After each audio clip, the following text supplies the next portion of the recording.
Bismillahirrahmanirrahim. Assalamu alaikum students. 5 class. Today is your 11th lecture of subject English.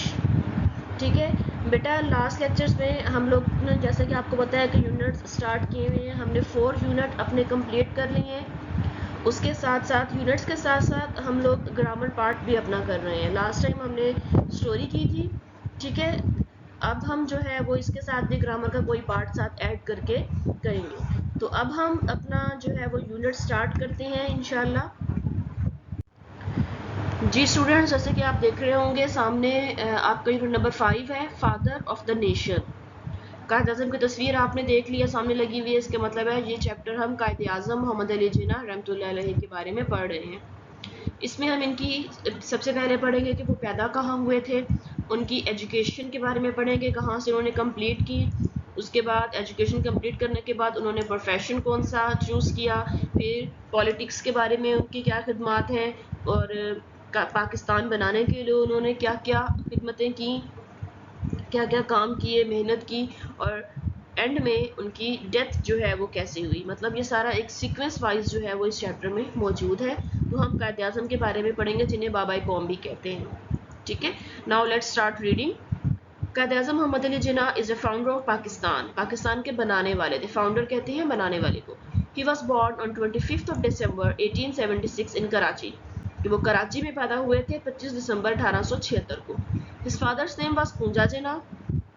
He was a famous businessman. He completed his early education from Sindh Madrasatul Islam. He was an efficient and hard-working student. बड़े अच्छे और मेहनती तालिब इल्म थे। He used to study late at night. One day his aunt said to him, "You will make yourself ill from so much study." बहुत ज़्यादा उनकी aunty ने उनको एक बार कहा कि तुम तो बहुत ज़्यादा मेहनत जब पढ़ोगे तो अपने आप को बीमार कर लोगे। He answered to his aunt. उन्होंने अपनी आंट को जवाब दिया, You know, आप जानती हैं, I cannot achieve anything in life unless I work hard. तो कायद आज़म ने उनको आगे से जवाब दिया कि आंटी आप जानती हैं कि मैं जब तक सख्त मेहनत नहीं कर लेता तब तक हम जिंदगी में कुछ हासिल नहीं कर सकते। कायद आज़म मोहम्मद अली जिन्ना बिलीव्ड, उनको इस चीज़ पर यकीन था, if he did not work hard, कि अगर वो सख्त मेहनत नहीं करेंगे, he would never be able to achieve his set targets, तो वो फिर इस काबिल नहीं होंगे कि उन्होंने जो अपने टारगेट, जो अपने मकसद रखा हुआ है उसको हासिल कर सकें। इसमें जो है वो इम्पॉर्टेंट लाइंस हैं कुछ, जैसे कि उनकी डेट ऑफ बर्थ है, कहाँ पे पैदा हुए, उनके वालिद का नाम क्या था, वो क्या करते थे, उन्होंने अपनी अर्ली एजुकेशन कहाँ से की। ये सब एज ए MCQs बहुत इंपॉर्टेंट है बेटा, तो आपने इनको एज ए MCQs भी लर्न करना है। He completed his law education from Lincoln's Inn Institution of London within 2 years. कि उन्होंने अपनी जो लॉ की एजुकेशन थी, जो वकालत थी, वो लंदन का एक इंस्टीट्यूट था, उसका नाम था लिंकन्स इन, वहाँ से 2 साल के अरसे में हासिल की। आफ्टर कंप्लीटिंग हिज डिग्री, और अपनी डिग्री कंप्लीट करने के बाद कायद आज़म मोहम्मद अली जिन्ना स्टार्टेड हिज लॉ प्रैक्टिस, कि कायद आज़म ने अपनी लॉ की प्रैक्टिस स्टार्ट कर दी। He won a good reputation as a lawyer, कि as a lawyer, as a वकील के तौर पर उन्होंने बड़ी अच्छी अपनी रेपुटेशन हासिल की, शोहरियत मिली उनको। Once a man tried to give extra money to Qaid Azam Muhammad Ali Jinnah as a gift, but he refused, saying, "I have taken my due and now have no right to take apart what is rightfully yours." तो ये एक छोटा सा वाक़या बताया उन्होंने कि वो कहते हैं कि एक बार एक आदमी ने कोशिश की कि कायद आज़म मोहम्मद जिन्ना को कुछ एक्स्ट्रा मनी दे दी जाए, इसको आप ब्राइब कह सकते हैं, रिश्वत कह सकते हैं, कि वो उनको दे दी जाए। लेकिन उन्होंने कायद आज़म से कहा कि एज अ गिफ्ट मैं आपको ये दे रहा हूँ, लेकिन आपने ये कहते हुए रिफ्यूज़ कर दिया, मना कर दिया। आपने कहा I have taken my due, कि मैंने तो अपनी फ़ीस ले ली है, कि मतलब जो चीज़ मुझ पर थी वो मैंने ले ली है। And now have no right, और अब मुझे कोई हक नहीं है कि मैं वो हिस्सा लूँ जिसका मुझ पर कोई हक नहीं है, जो आपका है। व्हाट इज़ राइटफुली योर्स, जो हकीकत में आपका है। कि अगर किसी ने उनको ब्राइब दिया, उनको रिश्वत दी, तो उन्होंने ये कहते हुए रिफ्यूज़ कर दी कि मैंने तो अपनी फ़ीस ले ली है, अब फ़ीस के ऊपर जो भी रकम लूँगा उस पर मेरा कोई हक नहीं बनता, वो आपकी है, इसलिए वो आप अपने पास रखें, ठीक है। He came into politics वो जो है वो सियासत में आए इन 1906 1906 में उन्होंने पॉलिटिक्स ज्वाइन कर ली। He was the supporter of believe that Muslims and the Hindus of subcontinent should fight together for the independence, कि वो इस चीज़ पर यकीन रखते थे कि जो सब कंटिनेंट कहते हैं बड़े सगीर को, बड़े सगीर के जो हिंदू हैं और जो मुसलमान हैं वो उन्हें इकट्ठा होकर लड़ना चाहिए आज़ादी के लिए। इंडिपेंडेंस कहते हैं आज़ादी की।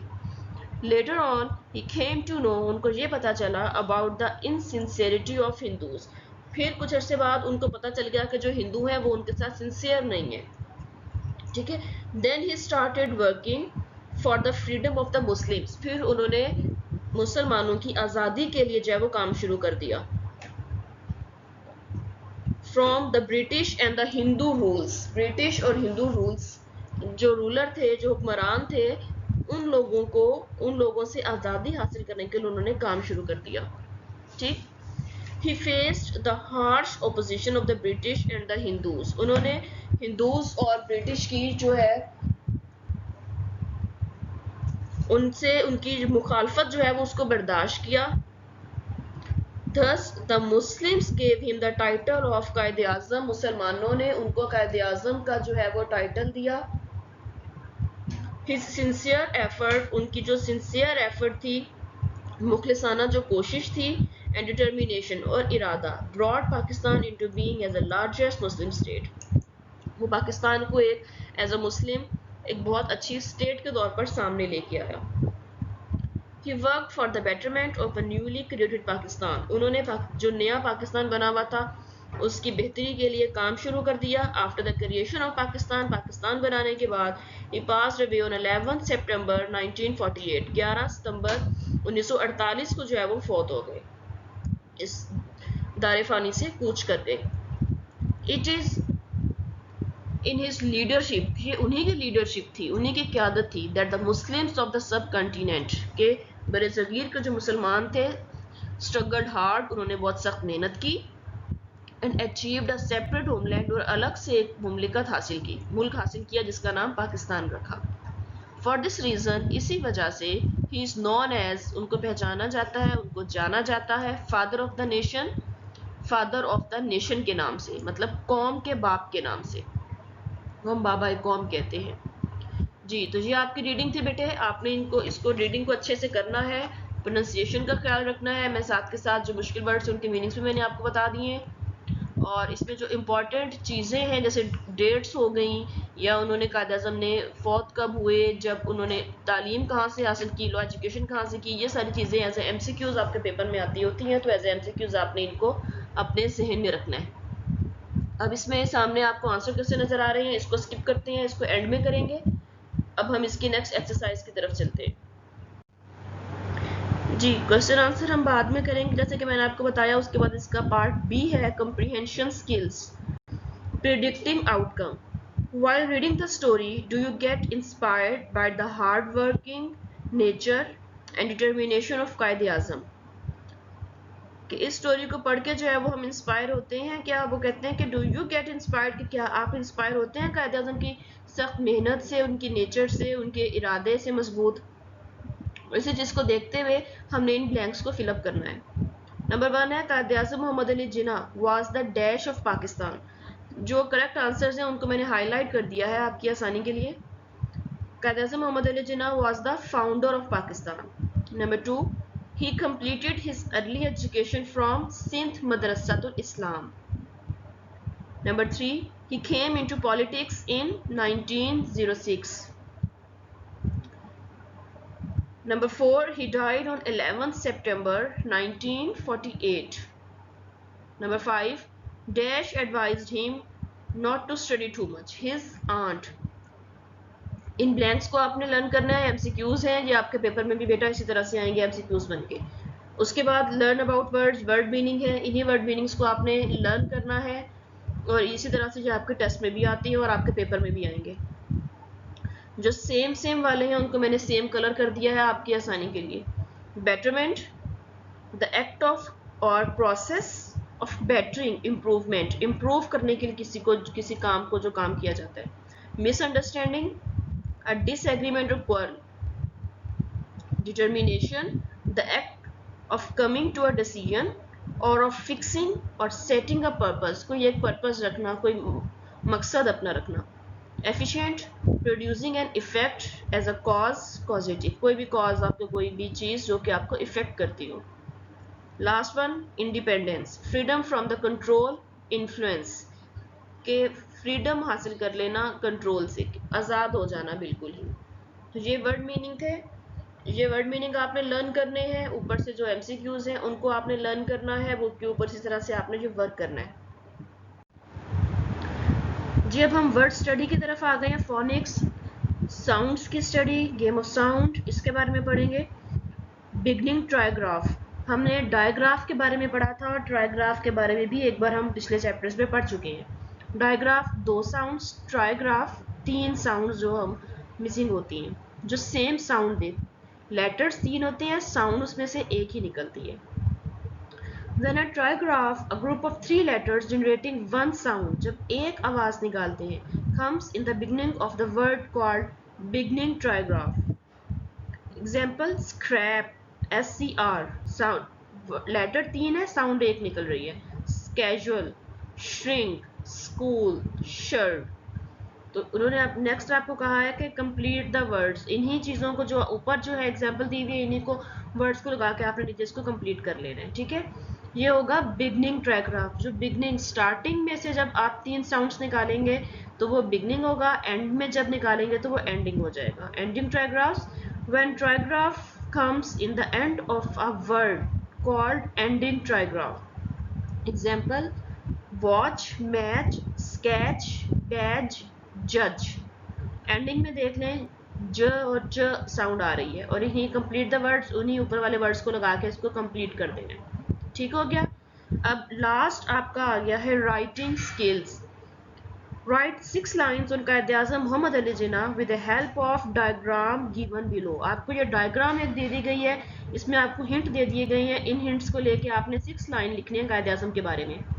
पहले उनकी place of birth, struggle for independence, education, profession, political career, best quality. इन चीज़ों को लेके आपने 6 लाइन्स कायद-ए-आज़म के बारे में लिखनी है। तो ये आपका होमवर्क है क्रिएटिव राइटिंग के बारे में। ये वर्क आपने खुद करना है और फिर आपने वो अपने सिबलिंग को, जिसके पास आप पढ़ते हैं, जिनके पास आप ट्यूशन पढ़ते हैं अगर उनके पास, या फिर जो आप घर में आपके मामा बाबा हैं उनके पास, जिनके पास भी आप पढ़ते हैं, आपने उनको चेक करवा लेना है, ठीक है। स्पेलिंग मिस्टेक्स नहीं होनी चाहिए आपकी। ये वर्क आपने अपनी नोटबुक पे करना है। जी जैसे कि मैंने आपको कहा था कि क्वेश्चन आंसर हम एंड में करेंगे, तो ये अब आपके सामने क्वेश्चन आंसर है। फर्स्ट क्वेश्चन है, when and where was Quaid-e-Azam born, कब और कहाँ पैदा हुए। He was born on 25 December 1876 in Karachi. Question number 2, how was Quaid-e-Azam as a student, as a student वो कैसे थे। He was an efficient and hard working student. Question number 3, which profession did he choose after completing his education? Education complete करने के बाद उन्होंने अपना कौन सा प्रोफेशन चूज किया था। After completing his degree, he started his law practice.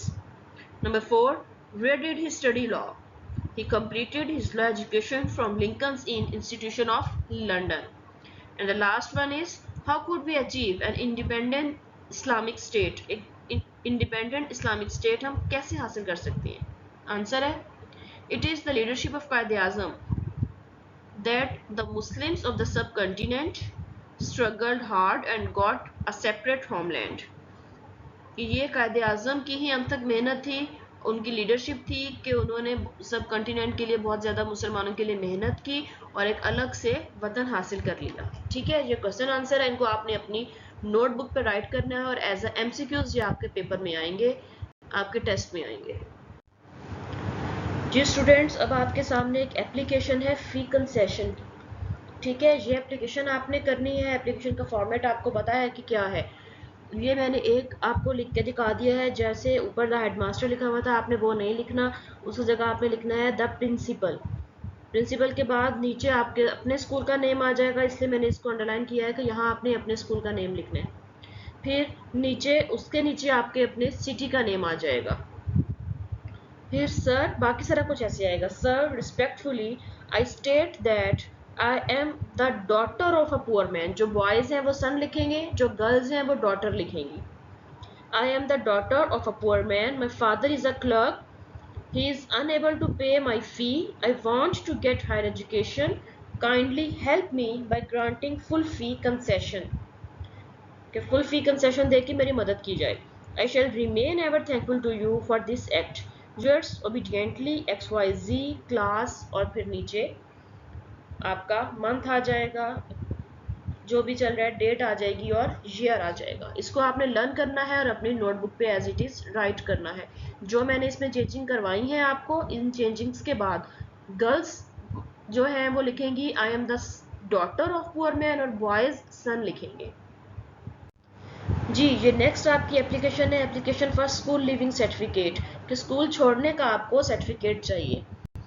अब इसमें भी सेम वही होगा कि the principal the doctors public higher secondary school Rahim Yar Khan, ये चीज़ लिखेंगी आप। ठीक, रिस्पेक्टेड सर, या फिर सर या मैडम बाद में रिस्पेक्टेड आ रहा है तो फिर ऊपर आप नहीं लिखेंगे। सर और ma'am, most respectfully I beg to state that I have been a student of your school for the last 5 years, कि मैं पिछले 5 साल से आपके स्कूल की स्टूडेंट रही हूँ। I have passed my 5 class, my father is a government officer, he has been transferred to Multan, now we are going to Multan, therefore kindly grant me school living certificate, कि मेरे father का transfer हो गया है तो इसलिए हम भी मुल्तान जा रहे हैं, इसलिए मुझे स्कूल लिविंग सर्टिफिकेट दिया जाए। I shall be very thankful to you, yours obediently XYZ class 5 और डेट। ये इस तरह से आ जाएगा। ये आपकी 2 एप्लीकेशंस हो गई हैं बच्चे। ये आपने अपनी नोटबुक के ऊपर राइट भी करनी है चेंजिंग करके, जैसे मैंने आपको बताया है वैसे, और आपने इसको लर्न भी करना है। 5 क्लास अब आपके सामने आपकी डायरी शो करवाई है मैंने, इसके अकॉर्डिंग बेटा आपने वर्क करना है। 29 जून मंडे को आपने रीडिंग करनी है पेज 1 की, जो भी आपका यूनिट का पेज होगा, पहला पेज जो है उसकी करनी है। 30 जून को आपने सेकंड पेज की करनी है। ठीक है, 1 जुलाई वेंसडे आपने पेज नंबर 33 जो है वो बुक पे सॉल्व करना है और उसको लर्न भी करना है। 2 जुलाई को आपने पेज 34 लर्न करना है और उसके साथ क्वेश्चन आंसर अपनी नोटबुक पे राइट करने हैं। 3 जुलाई फ्राइडे आपने एप्लीकेशन लर्न भी करनी है और राइट भी करनी है, फी कंसेशन। ठीक है, और आपकी जो लास्ट है 4 जुलाई सैटरडे आपने application school leaving certificate learn भी करनी है और राइट भी करनी है। जी, तो ये आपका सारा लेक्चर था। इसको बेहतरीन तरीके से आपने करना है, लर्न करना है। जो राइट करने वाला काम है वो अच्छे से राइट करना है। मार्जिन लाइन आपकी नोटबुक्स के ऊपर क्लियर होनी चाहिए। जो डेट्स आपको शो करवाई जाती हैं आपकी डायरी में, आपने वही डेट्स अपने वर्क के ऊपर राइट करनी है। ठीक है, अपना ख्याल रखिएगा, दुआओं में याद रखिएगा। अल्लाह हाफिज़।